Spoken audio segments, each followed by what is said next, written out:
India has a long coastline of over 7,500 kilometers, of which about 5,500 kilometers is of the mainland, while nearly 2,000 kilometers of the coastline is of Andaman and Nicobar and Lakshadweep Islands. It is rich in marine biodiversity with its beautiful coral reefs and mangroves.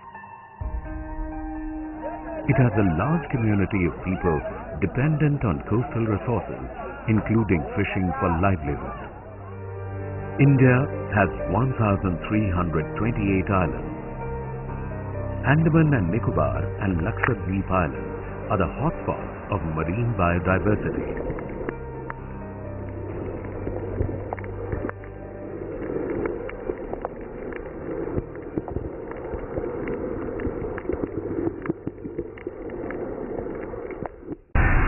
The projected sea level rise will have an adverse impact on these islands.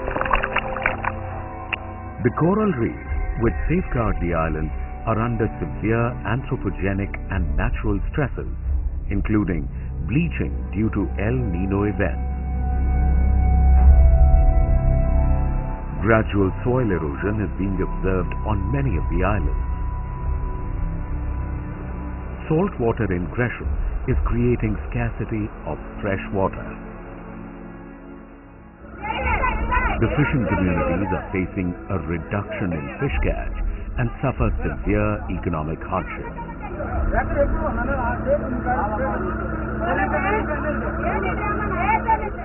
इधर में climate खराब होने से मच्छी का कमी बढ़ जाता है.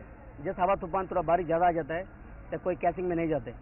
Unsustainable harvesting of fishery resources, sewage, and industrial pollution has accelerated the destruction of sensitive coastal ecosystems.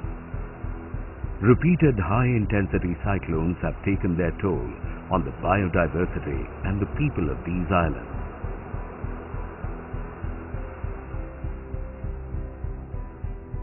Similar changes can be seen in the ecologically sensitive areas of the Gulf of Kutch, Gulf of Mannar, and Sundarbans.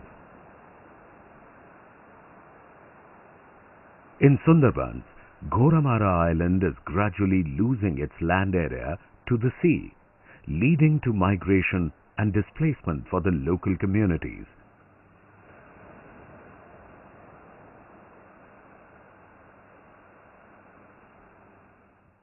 এখন নদীতে মাছ নদীতে কেন আমাদের আবাদে যেটুকু থাকে সেই মাছ আগেকার তুলনায় মাছ অনেক কম। আমার বাড়ি 2-3 বার ভেঙে সরে সরে ভিতরে জায়গা একটু কিনে এনে আবার ভিতরে সরে গেছি। কি করব? অনেকই মানুষ চলে গেছে, ধান পায় না, চলে গেছে, যে যেমন পেরেছে সে তেমন চলে গেছে।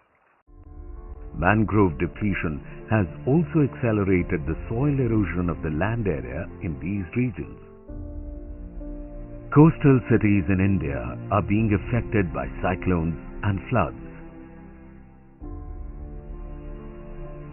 Congested due to lack of land and space, these overpopulated cities with habitations near the coastline are vulnerable to climatic changes.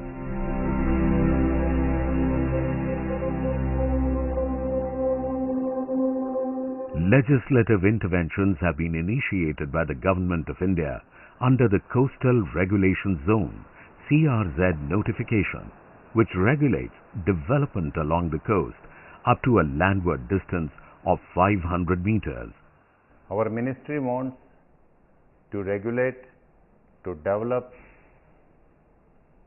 and to sensitize people to conserve this coastal line, because climate change has a great effect on the coastal line, and if we can conserve it, if we can make a proper development around it, and if we can ease of doing business can implement there, then certainly the stakeholders, particularly fishermen, society living on the bank of the shores, if their interest will be protected, if the stakeholders will protect the sea, naturally our coastal line will be more beautiful, more sustainably developed.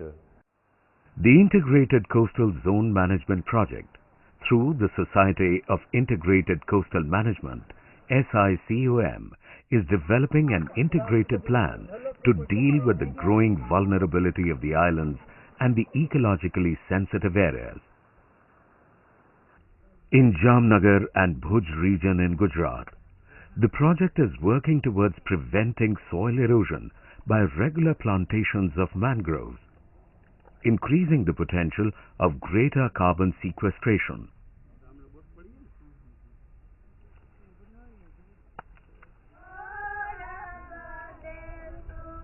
Local communities are being encouraged to take up alternative livelihoods like handicraft and dairy farming.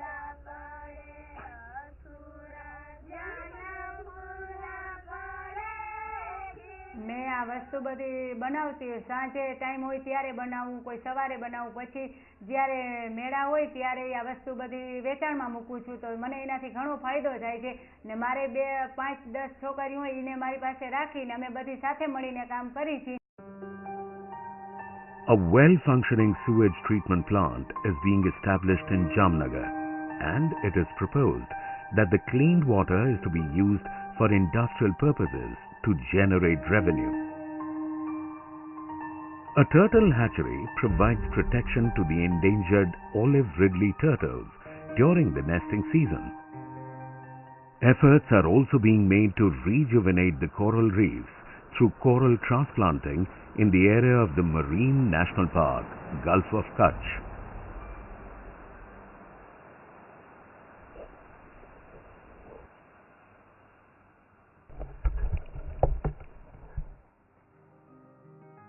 The ICZM project in Digha, West Bengal, is working towards providing local communities, especially women, alternative livelihood like tailoring, farm forestry, and beetle leaf cultivation. Construction of cyclone shelter is in process, and mangrove plantations have been done to control soil erosion. Safe and clean drinking water is another important mission of the ICZM project.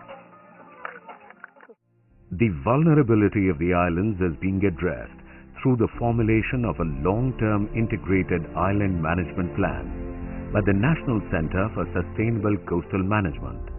The centre is also conducting extensive studies on coastal erosion in all the 10 inhabited islands of Lakshadweep. Changes in the coral reefs are being monitored by the National Centre for Sustainable Coastal Management using real-time buoys with satellite imagery of the Lakshadweep and the Andaman and Nicobar Islands.